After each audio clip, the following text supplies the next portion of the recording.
Welcome to Beyond the Edge, a podcast dedicated to exploring the dynamic challenges faced by modern digital businesses. I'm your co-pilot, Kyle Faber, Senior Director of Product Management for the Edgio media platform. And today we're diving into the topic of low latency, and does it even really matter?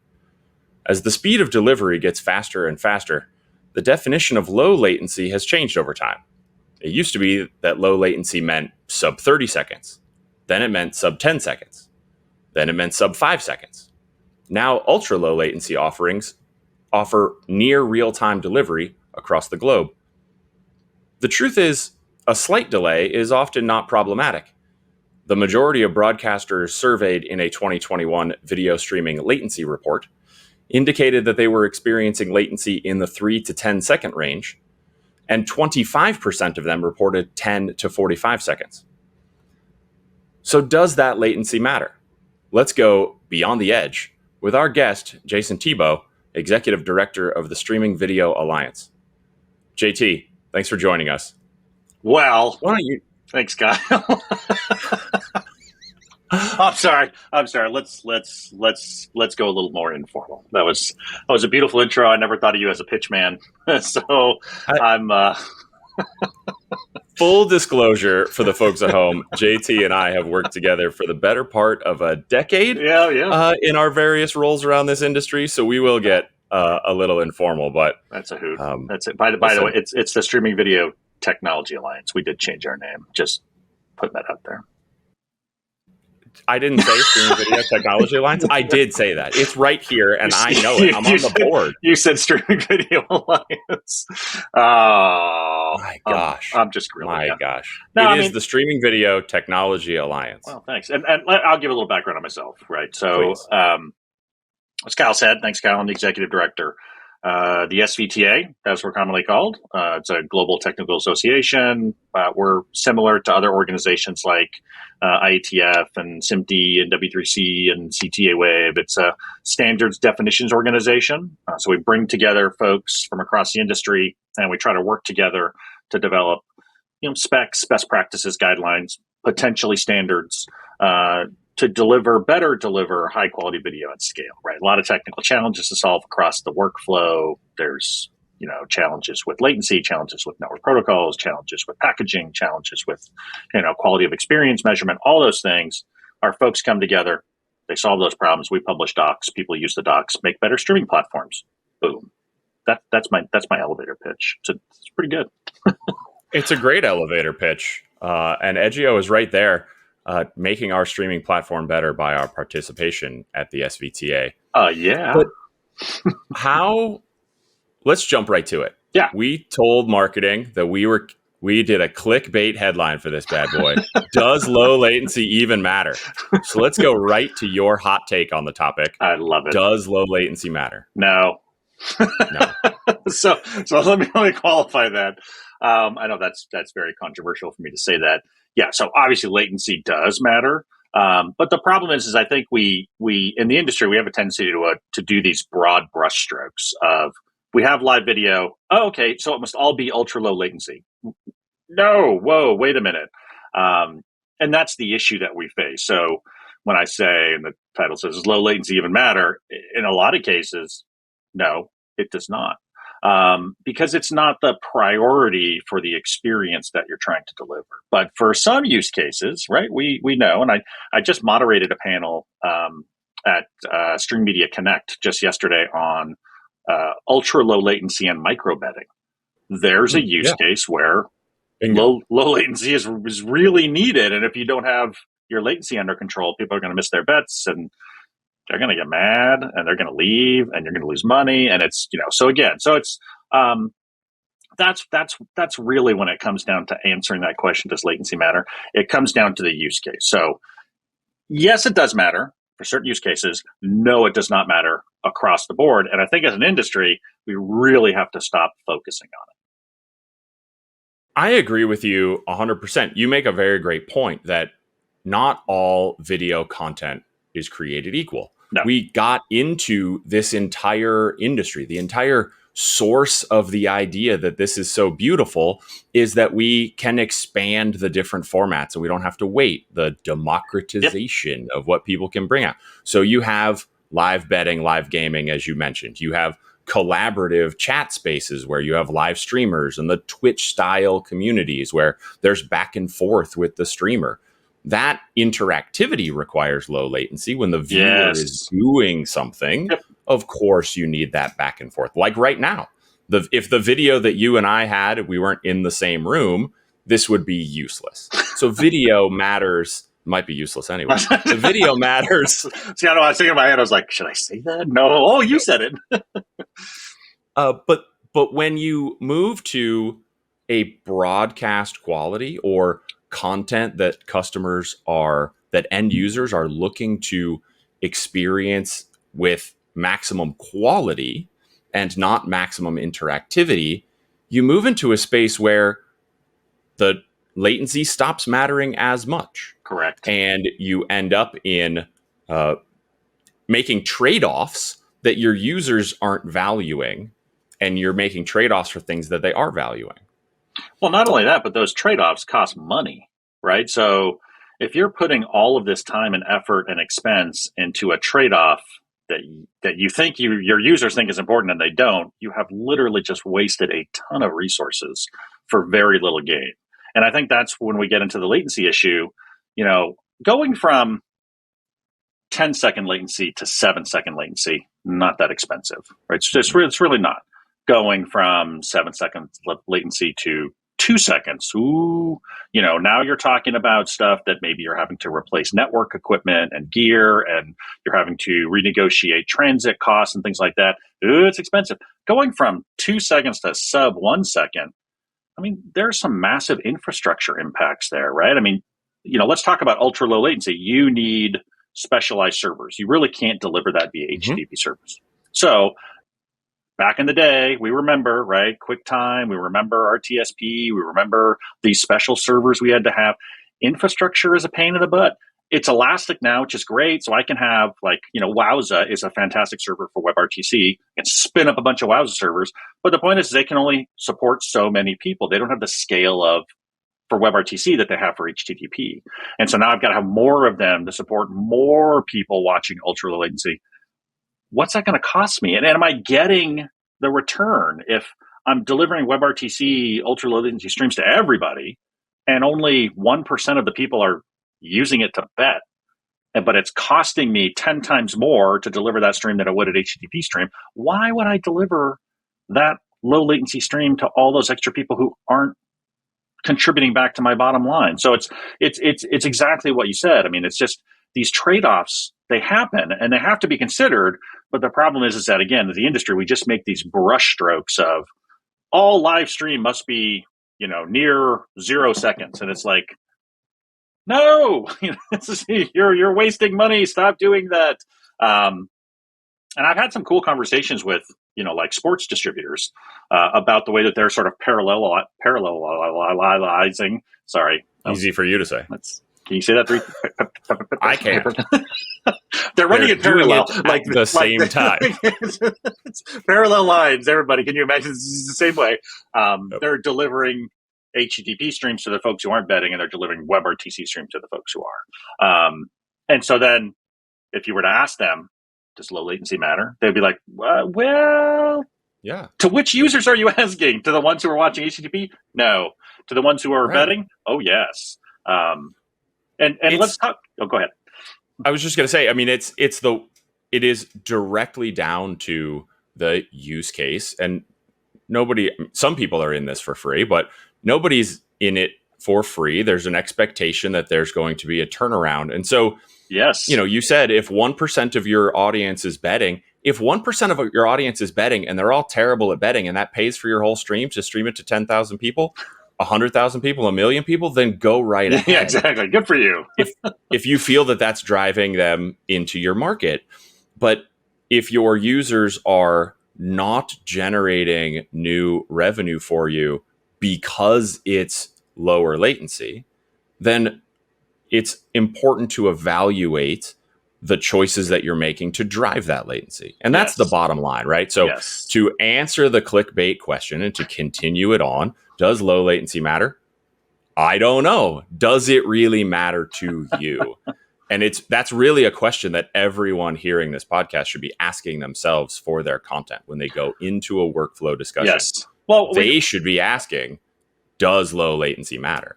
Well, and we know what the vendors say, right? So that the tech vendors who are selling into the streaming operators, we know what they say. Yes, it matters. We have this use case for you. Listen, imagine this scenario.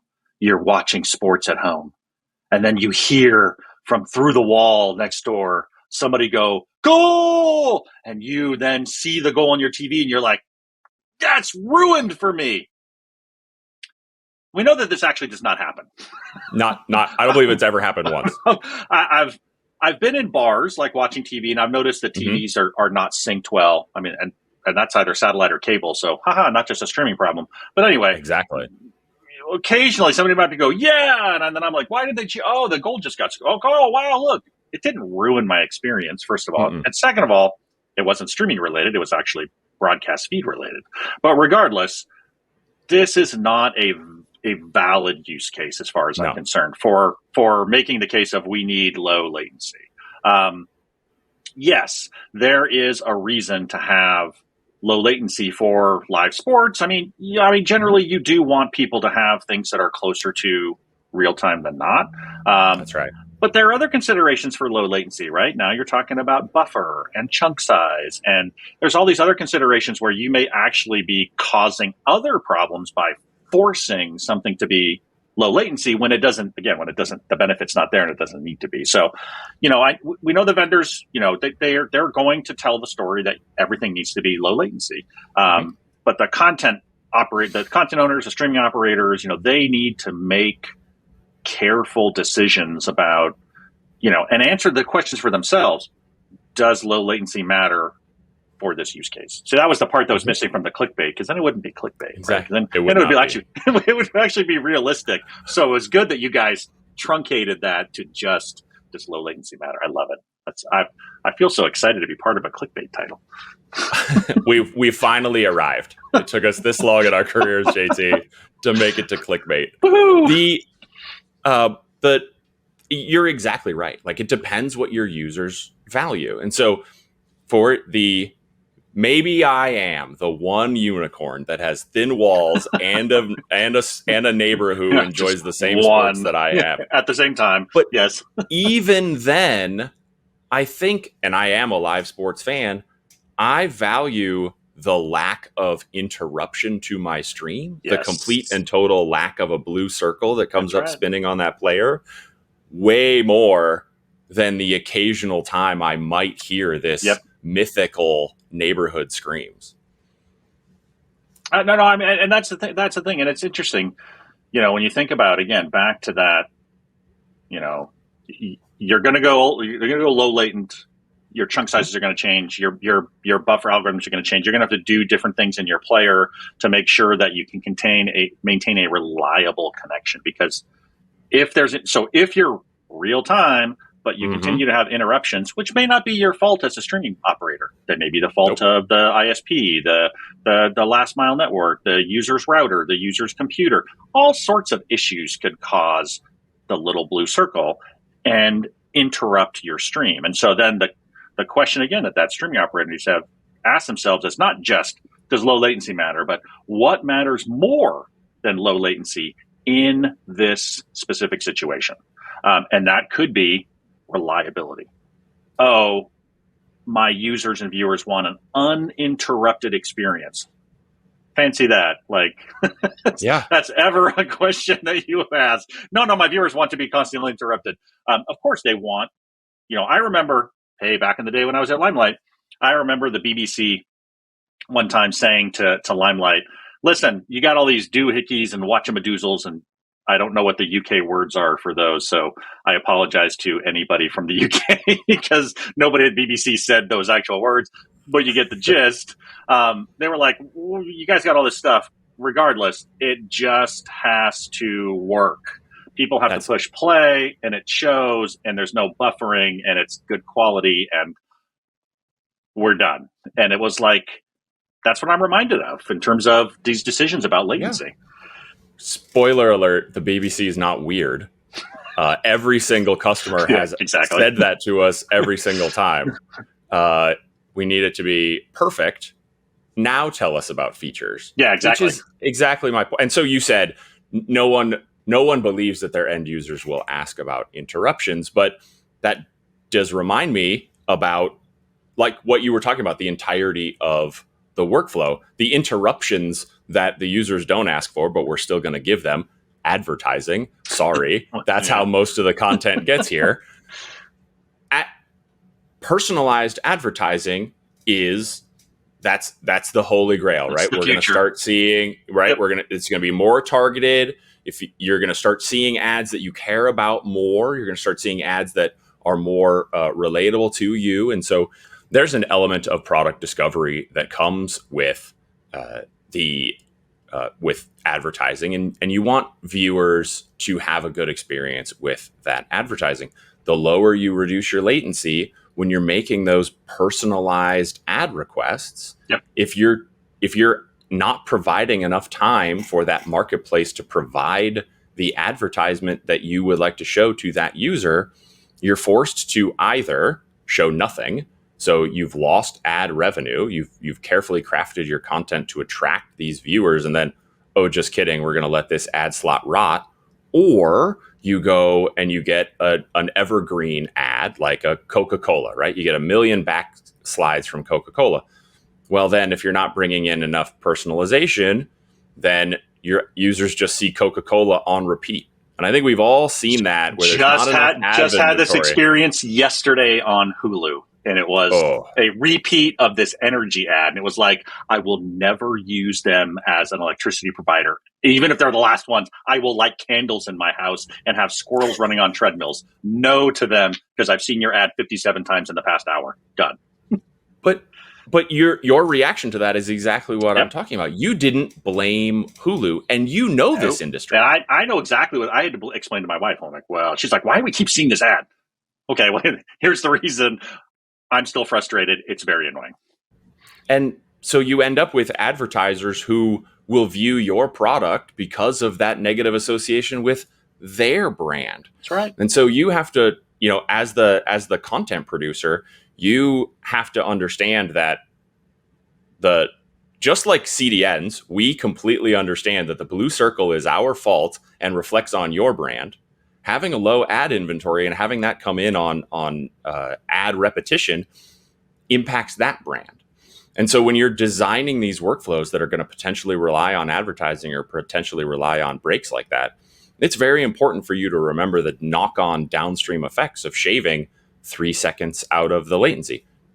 Are you getting more revenue from your users because they're betting? Okay, cool. Do it. If it's not leading to anything, if low latency doesn't matter to you, then maybe you're causing knock-on effects by striving for something that the low latency vendors have advertised their way into having you chase.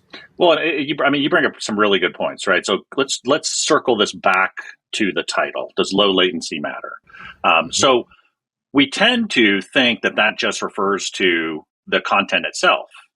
But there is so much latency in the workflow, right? So the SVTA, the live streaming working group, actually put a paper out on this, right? They examined all of the points in the workflow to see where latency happens. And obviously the majority of latency happens at the player, but there is so much more latency upstream. And you just identified parts of it with ad fulfillment. Okay, if we're doing server-side ad fulfillment, right? So there's latency with stitching the ads into the stream. We're doing client-side ad insertion. There's latency with a new request to go out and fetch that ad pod. There's other latency in the workflow that could actually be more beneficial to solve than ensuring that your live stream is near real time. So it's like, again, the title will go back to that whole thing about payoff. You're making choices. What's the payoff? So instead of focusing on trying to squeeze every last millisecond out of the delivery time of my content, maybe I should focus my engineering resources, time and money, to latency upstream, which will solve some of these problems and produce a better experience all around for my viewers, aka don't have as many ad latency, so we get the actual ads that are personalized instead of the repeat ad every single time. And obviously, it's ad fatigue is more than just latency reflected in the workflow. It has to do with That's lots right. of things. But regardless, that's one of the ways to help mitigate that problem is to solve the latency, in that part of the workflow. So I think it's really, you brought up a really, really, really good point.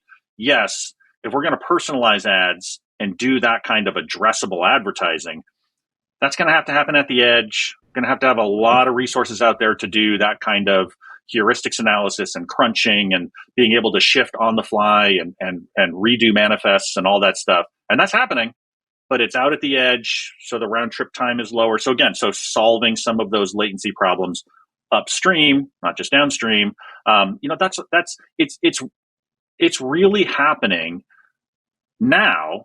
The latency is being addressed by folks upstream. It's just, again, I think we have to, if we're coming back to that title, we just have to explode it out a little bit and say like, okay, latency does matter, but it's not always what you think it is. It's not always just, is it real-time streaming? It's more, how much other latency can I get out of my systems by going upstream? Yeah. And so when you look at that entire workflow, anecdotally, the Edgio uplink platform is launching a new latency target of 15 seconds. So you mentioned that's the entire workflow that from signal acquisition all the way down to that player. We made little slices all through each one of those workflow improvements, and we've been able to bring that down and deliver that 15-second marker. And so by standardizing on that, by allowing you to expect the responsiveness that you're going to get from each piece of the workflow, because we haven't touched on applying DRM, applying personalized watermarking. Each one of these transactions is important to some people, not important to other people, and takes up time when you need it. Yep. And if you don't need it, then it rolls through it. But I did want to touch back on, we talked about all of the different ways in which, as you shave down to low latency HLS or low latency dash and you change that directive. But if you deliver even tighter latencies, you end up with the specialized servers, the specialized hardware that you were talking about, moving to a WebRTC style delivery. Those methodologies of delivery are not nearly as scalable on a per capita basis. And so then we're potentially talking about sustainability, right? That's important to other people. Sustainability drives a lot of, now there's, ESG style reporting that companies are very interested in showing, we're delivering to 1 million people. And so that is being driven by this much infrastructure. But in addition to that, another way to back into sustainability is efficiency. And efficiency is, what did you get for what you spent? And so again, are you spending on twice as many servers and twice as much heat to get to the same audience?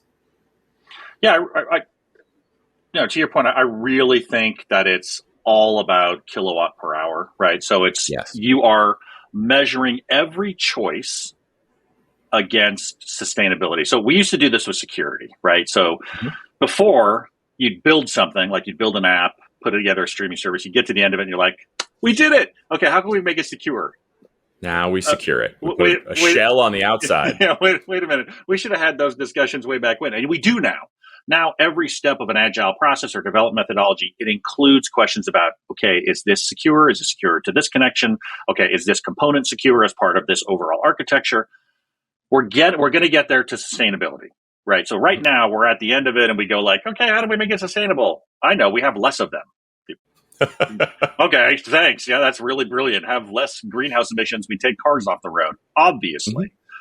But when you're building apps to better use resources on the box, memory, NIC, CPU, GPU, you've got to make those considerations at the time of build. They're in your code. And so if every decision is measured against kilowatt per hours, you start to have measurements going throughout their entire life cycle.